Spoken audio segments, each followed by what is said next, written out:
1998.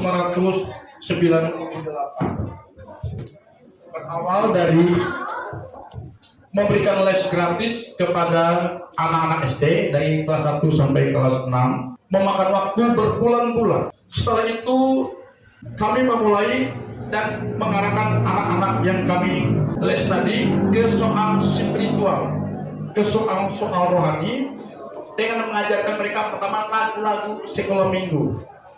Kemudian atas kesepakatan dengan anak-anak les, maka kami adakan kelas sekolah minggu di rumah, di ruko sekarang yang telah menjadi gereja kita. Setelah itu kami juga mulai mengadakan penginjilan pribadi. Karena prinsip saya membuka gereja baru tidak mau memulai dari merayu orang yang sudah bergereja, harus memulai dari nol dan berawal dari memenangkan satu jiwa. Penganut Konghucu namanya Kim Lim, orang itu tidak ada di sini. Salah satu pamannya saudara kita Idrus, adik dari omnya Idrus. Nah, dari saudara Kim Lim inilah kami mulai melakukan pendekatan kepada keluarganya. Maka Kim Lim membawa dua saudaranya, ya, Kipo dengan istrinya, kemudian ada lagi beberapa orang. Dalam waktu yang tidak terlalu lama bertambah menjadi 5 jiwa, dan dari 5 jiwa itulah kami mulai ibadah perdana pada akhir minggu bulan Agustus tahun 1998. GBI House Sosok dulunya dikenal dengan nama GBI Betani Sosok cabang Betani Jakarta di bawah pembinaan Pendeta Dr. Insinyur Niko Nyoto Raharjo. Seiring dengan perjalanan waktu, kami diberikan kebebasan. Ya. Setelah saya dilantik pendeta pada Oktober tahun 2008 di Jakarta di Istora Senayan, maka berdasarkan arahan itu kami pun melepaskan diri dari binaan Jakarta, binaan Pak Pendeta Insinyur Niko, dan kami memilih independen atau mandiri dengan cara kami, tapi tetap di bawah payung Sinode Gereja Bethel Indonesia. Jadi dulunya gereja GBI Horse Sosok yang bernama Betani sekarang dengan sifat kemandiriannya kami beri nama Gereja Bethel Indonesia Restorasi, rumah restorasi, rumah pemulihan sosok yang dikenal dengan GBI Horse. Kami sedikit pakai bahasa Inggris karena pakai bahasa pemulihan sudah terlalu banyak gereja pakai kata pemulihan, maka kami pilih agak sedikit berbeda pakai kata bahasa asing yaitu restoration. Jadi GBI Horse Sosok dirintis dan digembalakan oleh saya sendiri, ya. Jadi makanya gereja ini tertatih-tatih berjalannya, tidak seperti kebanyakan gereja berdiri akhir-akhir ini. Karena saudara tahu ini dulu adalah gereja. Dulu ini adalah gereja, tapi yang kita ini dulu masih tanah kosong, yang belakang itu gereja. Namanya Gereja PPIK. Gereja PPIK namanya. Satu-satunya gereja yang ada di Sosok. Kemudian gerejanya, jemaatnya pada pindah ke gereja tetangga, saya tidak sebut namanya, tidak etis. Kepalanya juga pindah kepada gereja tetangga, maka gereja ini kosong dalam bentuk bangunan yang sangat sederhana. Jadi ketika saya lulus teologi tahun praktik tahun 88 di Gembang di Sosok, saya seringkali bertamu di pastori gereja ini yang ditempati, yang dijaga oleh majelisnya, sekarang sudah meninggal. Nah, setiap kali istrinya menyuguhkan kopi kepada saya berdoa, Tuhan, kalau Tuhan berkenan, saya akan ambil alih tempat ini, dan kalau kami bisa mengambil alih tempat ini, akan kami hidupkan lagi sebagai rumah Tuhan. Itu doa saya. Mulai tahun 86 saya doa ketika praktek mingguan bulanan, sampai tahun 88 sampai tahun 89 saya doa untuk tempat ini. Ini adalah hendak mengajarkan kita bahwa doa itu sangat berjalan. Katakan amin.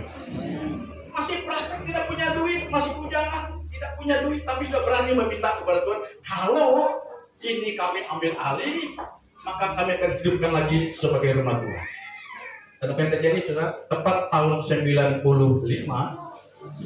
gereja ini kami beli, ya, dengan mengorbankan satu rumah kediaman kami yang ada di ujung terminal. Dan jadilah setelah kita beli, maka gereja lama kita bongkar total, kita bangunlah penduduk. Jadi maka pemerintah tidak bisa mengutak-utik karena ini dulunya gereja. Kan gereja, maka kalau jadi gereja tidak salah. Demikian ya. Oke, saya kira demikian yang saya sampaikan. Kita akan lihat perjalanan gereja ini. Kita slide-nya. Saya lagi ngerintis. Saya sebagai worship leader-nya, saya sebagai pemusiknya, saya sebagai pengkhotbahnya. Ini saya masih cengar-cengir ya. Lucu kan? Lucu ya? Ini saya musiknya, main gitarnya jering-jering dengan papan tulis adanya gitu ya. Bahkan alat sekolah ini bisa jadi papan tulis itu ya. Lagi sederhana. Nah ini jemaat yang hadir. Kursi tamu kami ya pakai kursi rotan ya. Kursi tamu ya. Berapa orang nih? Ada berapa orang itu ya. Ini ibadah perdana nih. Ya. Ini orang-orangnya ya. Jemaat mudah-mudahan. Sudah ada yang meninggal, sudah ada yang mundur. Nah, ini, oke, klik. Nah, ini sekolah minggu mulai, sekolah minggu mulai.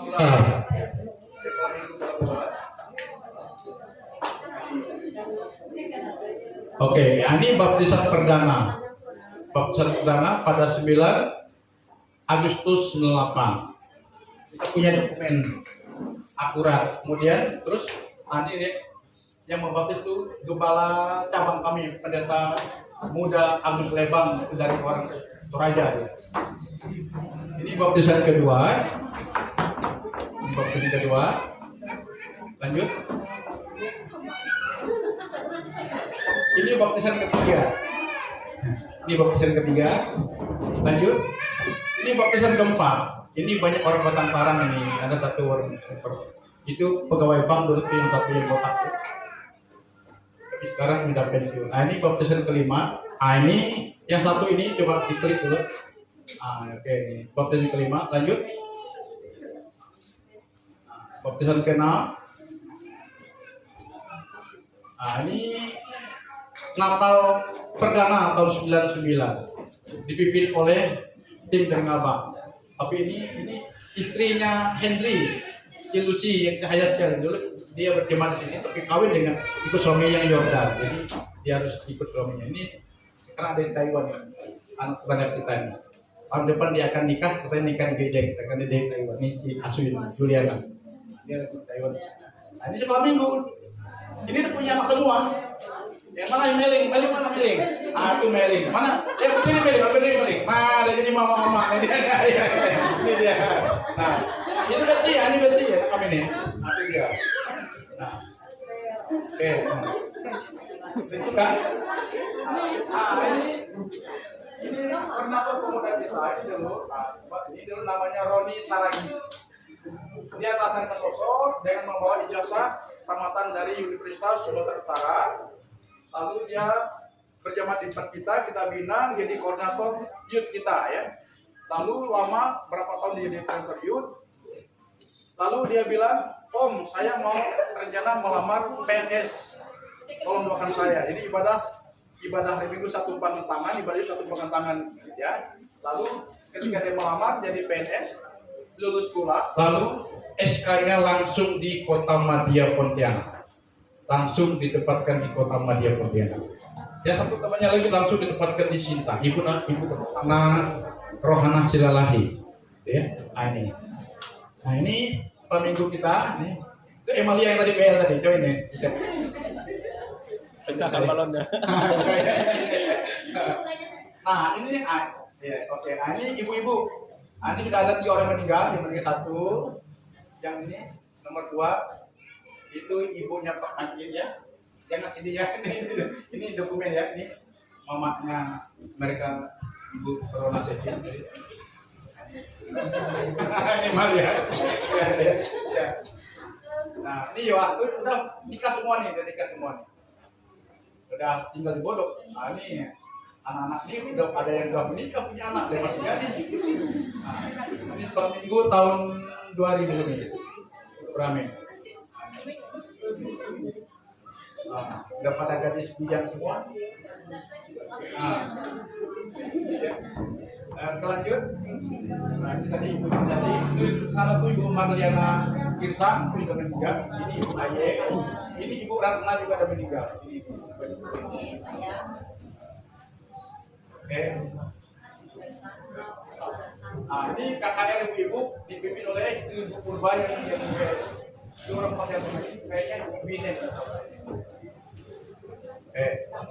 Nah, ini Juliana dengan satu responden Alvis. Nah, itu Pak Manalu, ini juga mantan pengurus leader kita dulu, Pak Manalu, anggota Dewan Kabupaten Sanggau dulu. Dia jadi tim pekerja kita.